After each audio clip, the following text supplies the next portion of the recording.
La profecía de las 70 semanas. Análisis bíblico y opinión. Un tema que se está pregonando, al tener como panorama la guerra y la nación de Israel. Aquí les entregaremos un análisis completo en dos partes que les puede ayudar a comprender mejor este tema. Para poder entender este estudio, es importante que lean cuidadosamente todos los textos bíblicos, analicen y abran sus mentes al conocimiento. Esta explicación aclara el valor y el significado de la profecía de las 70 semanas. Si el templo y los sacrificios fueran renovados, solo serían un espejismo de confusión para el mundo, y aun para los mismos cristianos que hoy están siendo arrastrados por creencias judío-cristianas, que alejarán a muchos de la verdad, que es Jesucristo. Que sea Dios el que les dé la guía para comprender y discernir el estudio. La profecía. 70 semanas están determinadas sobre tu pueblo y sobre tu santa ciudad, para terminar la prevaricación y poner fin al pecado y expiar la iniquidad, para traer la justicia perdurable, y sellar la visión y la profecía y ungir al Santo de los Santos.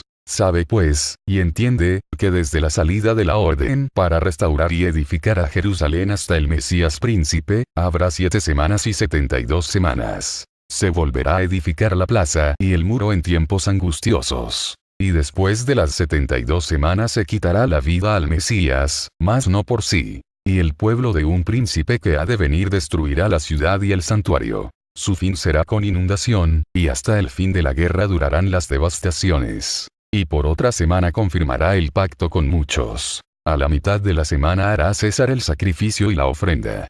Después con la muchedumbre de las abominaciones vendrá el desolador, hasta que venga la consumación, y lo que está determinado se derrame sobre el desolador. Daniel 9, 24, 27. Los 12 eventos proféticos que ya se han cumplido. Esta gran profecía del pueblo de Daniel y la ciudad de Jerusalén, está colocada dentro de un periodo de tiempo de las 70 semanas. Los estudiantes de la Biblia reconocen que estas 70 semanas o 490 días, representan años, es decir, son 490 años. Este fue el mismo método de un año por un día empleado en el libro de Números 14, 34. Por causa de la incredulidad, los israelitas tuvieron que vagar por el desierto por 40 años, un año por cada día que los espías se ausentaron espiando la tierra.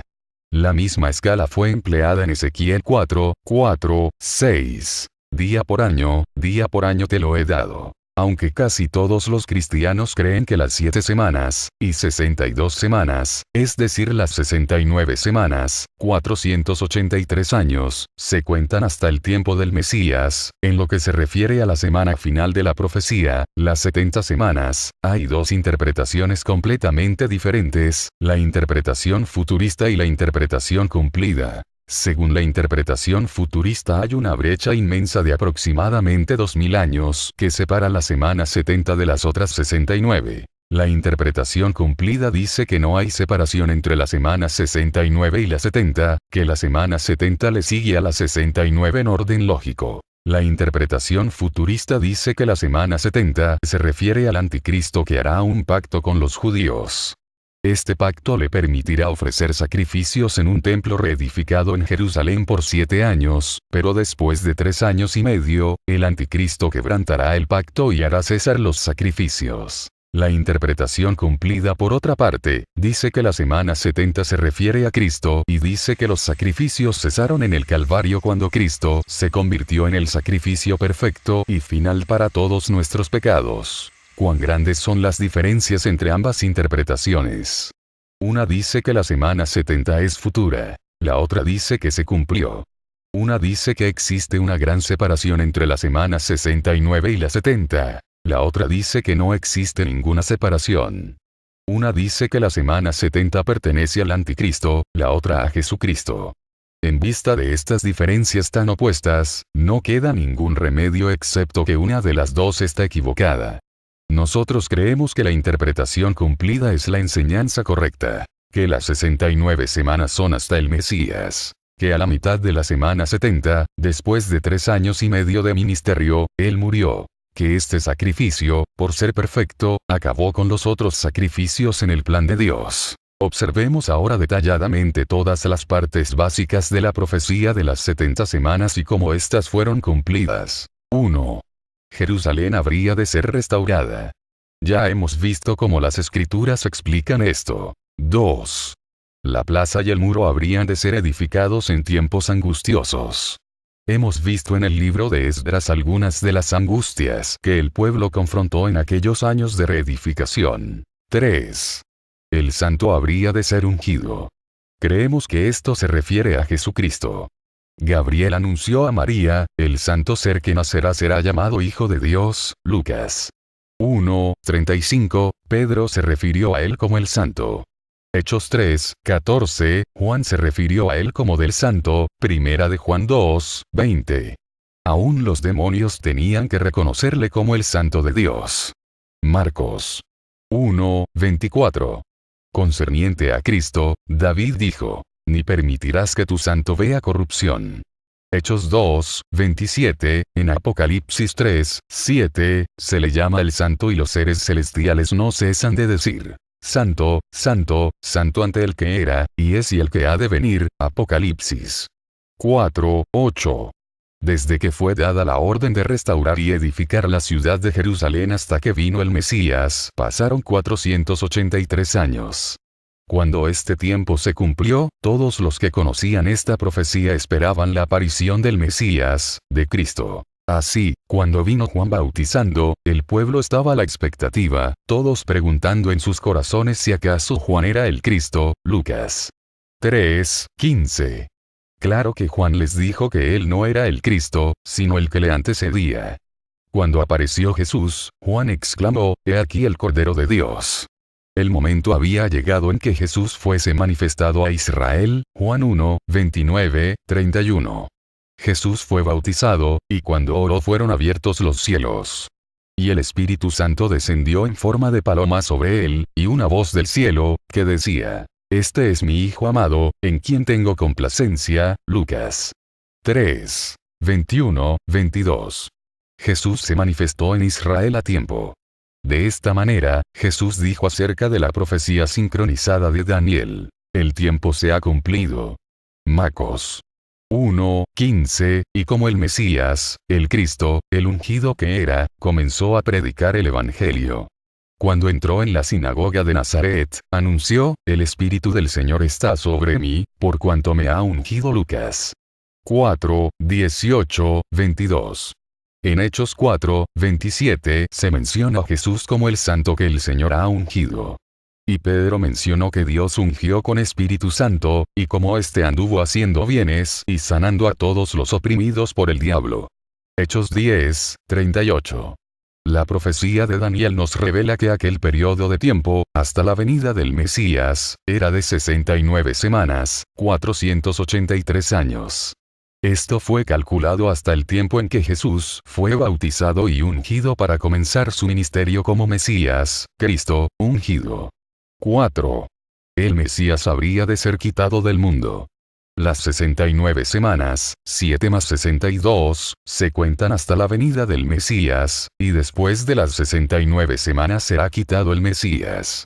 Ahora bien, después de 69 semanas, no puede, ni podrá nunca significar en, o, durante las 69 semanas. Si el Mesías habría de ser quitado después de las 69 semanas, solo queda una semana en la cual pudiera ser quitado, en la 70 semana. Después de 3 años y medio de ministerio. El término quitado implica que el Mesías no moriría una muerte natural. Sería asesinado. Así también lo había profetizado Isaías usando una palabra similar, porque fue cortado de la tierra de los vivientes. Isaías 53:8. Los detalles acerca de cómo el Mesías sería quitado aparecen en los Evangelios. 5. Para terminar la prevaricación, o para terminar transgresión hablando literalmente. Mientras Jesús estaba muriendo, él exclamó, «Consumado es». Jesús acabó con la transgresión en el Calvario por cuando se hizo pecado por nosotros. Ningún sacrificio futuro puede terminar con la transgresión del mundo. Todo terminó en el Calvario, Hechos 9:15. Herido fue por nuestras rebeliones, Isaías 53:5. 6. Y poner fin al pecado. Aquí se repite el pensamiento fundamental.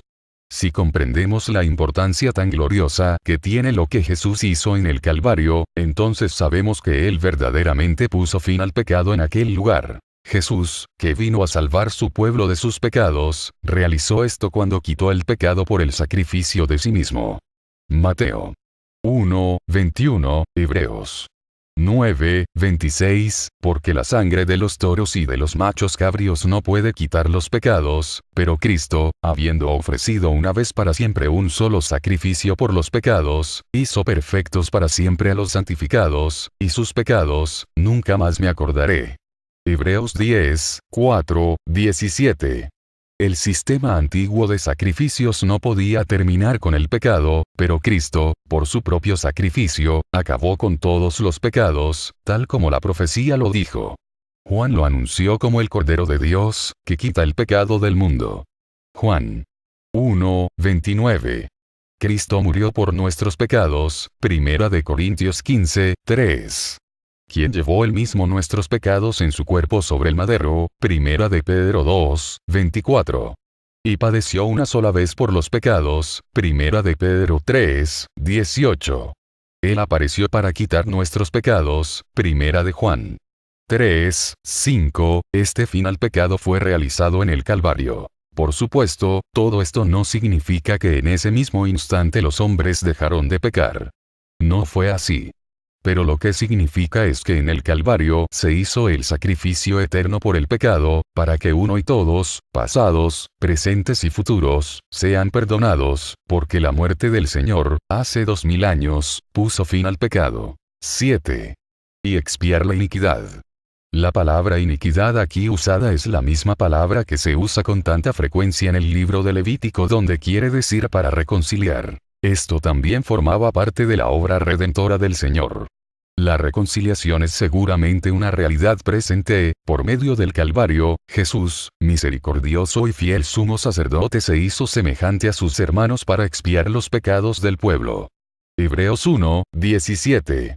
Y por medio de él reconciliar consigo todas las cosas, así las que están en la tierra como las que están en los cielos, haciendo la paz mediante la sangre de su cruz. Y a vosotros también, que erais en otro tiempo extraños y enemigos en vuestra mente, haciendo malas obras, ahora os ha reconciliado en su cuerpo de carne, por medio de la muerte, para presentaros santos y sin mancha e irreprensibles delante de él. Colosenses 1:20-22. Efesios 2:16, que Dios estaba en Cristo reconciliando consigo al mundo, no tomándoles en cuenta a los hombres sus pecados. Y nos encargó a nosotros la palabra de la reconciliación. 2 Corintios 5:19. La reconciliación para la iniquidad fue realizada por Jesús, porque se dio a sí mismo por nosotros para redimirnos de toda iniquidad. Tito 2:14, y Jehová cargó en él el pecado de todos nosotros. Isaías 53:6. 8. Para traer justicia perdurable. Cristo también realizó esto a través de su obra redentora. En el famoso capítulo redentor de Isaías 53, el profeta había profetizado de esta manera: justificará mi siervo justo a muchos. Pablo lo expresó de otra forma: por la justicia de uno, los muchos serán constituidos justos, para vida eterna mediante Jesucristo, Señor nuestro. Romanos 5:17-21. El que vino a cumplir toda justicia. Mateo 3:15, y que ha amado la justicia, y aborreció la maldad, fue ungido por Dios. Hebreos 1:9, y nos ha sido hecho por Dios sabiduría, justificación, santificación y redención. 1 Corintios 1:30. Quien llevó él mismo nuestros pecados en su cuerpo sobre el madero, para que nosotros, estando muertos a los pecados, vivamos a la justicia. 1 Pedro 2:24. Manifestando la justicia de Dios, mediante la redención que es en Cristo Jesús, a quien Dios puso como propiciación por medio de la fe en su sangre, para manifestar su justicia, a causa de haber pasado por alto, en su paciencia, los pecados pasados. Romanos 3:21-26. Al que no conoció pecado, por nosotros lo hizo pecado, para que nosotros fuésemos hechos justicia de Dios en él. 2 Corintios 5:21. todo el que hace justicia es nacido de él. Primera de Juan 2:29. Ahora, tomando todos estos versículos en consideración, preguntamos, ¿proporcionó Cristo justicia mediante su obra redentora al venir a la tierra? Todos los cristianos reconocen que lo hizo así. Por lo tanto, si es así, ¿no fue eterna esta justicia? Ningún cristiano negaría que la justicia de Cristo es una justicia eterna. Por su propia sangre, entró una vez para siempre en el lugar santísimo, habiendo obtenido eterna redención, o justicia eterna, para nosotros. Hebreos 9:12. Con esta justicia eterna es que vemos el contraste de los sacrificios antiguos según la ley que solo tenían una naturaleza temporánea. Pero Cristo, de un vez y para siempre, se ofreció a sí mismo, y nos proporcionó, como dijo la profecía de Daniel, una justicia perdurable. Con solo leer los grandes pasajes de Romanos, Corintios, Colosenses, Efesios y Hebreos vemos cómo fue realizado el fin de las transgresiones y pecados, la expiación para la iniquidad, y la justicia perdurable, todos en el Calvario por Cristo Jesús, Señor nuestro. En vista de esto, no vemos un fundamento en que basar la enseñanza futura de que ninguna de estas cosas han cumplido todavía, y su relación con una semana 70 al fin de los tiempos. Esta creencia contradice y le resta la gloria a la gran redención del Calvario, que de una manera tan hermosa cumplió absolutamente estas profecías. 9. Y sellar la visión y la profecía, o hablando literalmente, para sellar la visión y el profeta. El uso de la metáfora sellar, proviene de una costumbre antigua de añadir un sello a los documentos para mostrar su originalidad, vea Primera de Reyes 21:9. Jeremías 32:10, 11, Juan 6:27. Primera de Corintios 9:2. Cristo selló la profecía del Antiguo Testamento mediante el cumplimiento de lo que estaba escrito acerca de él. En repetidas ocasiones leemos acerca de Jesús que, para que se cumpliese la palabra de los profetas. Hechos 3:18 dice. Pero Dios ha cumplido así lo que había antes anunciado por boca de todos sus profetas, que su Cristo había de padecer. Verdaderamente Jesús cumplió lo que estaba escrito acerca de él, y así demostró que eran genuinas las profecías. Ellas son, dijo él, las que dan testimonio de mí. Juan 5:39. Porque todos los profetas y la ley, profetizaron hasta Juan. Mateo 11:13, entonces Juan introduce a Jesús como el que fuese manifestado a Israel. Jesús era el que había de venir, y no hay que buscar otro. Él es el cumplimiento de la visión y la profecía. 10.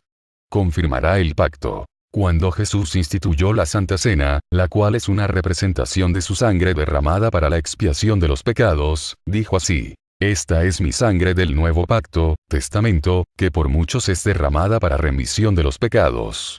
Mateo 26:28. Aquí la palabra testamento y la palabra pacto quieren decir lo mismo en el Nuevo Testamento. Cuanto más la sangre de Cristo, limpiará vuestras conciencias de obras muertas para que sirváis al Dios vivo. Así que por eso es el mediador de un nuevo pacto, o testamento. Hebreos 9:14-15. A Jesús se le llama el mediador de un mejor pacto. Hebreos 8:6, el ángel del pacto. Malaquías 3:1, y su sangre derramada se le llama, la sangre rociada del pacto nuevo. Hebreos 12:24. Nuestro Señor Jesucristo es el que confirmó el pacto por medio de su sacrificio redentor en el Calvario. Y esto armoniza bellamente con todo lo que ya hemos visto. 11. Hará cesar el sacrificio y la ofrenda. Esto también se cumplió con la muerte de Jesús. En el Antiguo Testamento, como ya hemos mencionado, se hacían sacrificios repetidas veces. Cada uno de estos sacrificios eran un simple tipo de sacrificio que esperaba el momento del sacrificio perfecto, cuando el Cordero de Dios fuera ofrecido. Una vez esto ocurriera, ya Dios no necesitaba ni aceptaba más ningún otro. El sacrificio perfecto era Jesucristo. Sigue la parte 2 para una mejor comprensión. Si gustan, el estudio completo estará disponible en nuestra web. El enlace estará en la descripción del video. Gracias por sus comentarios y aportes.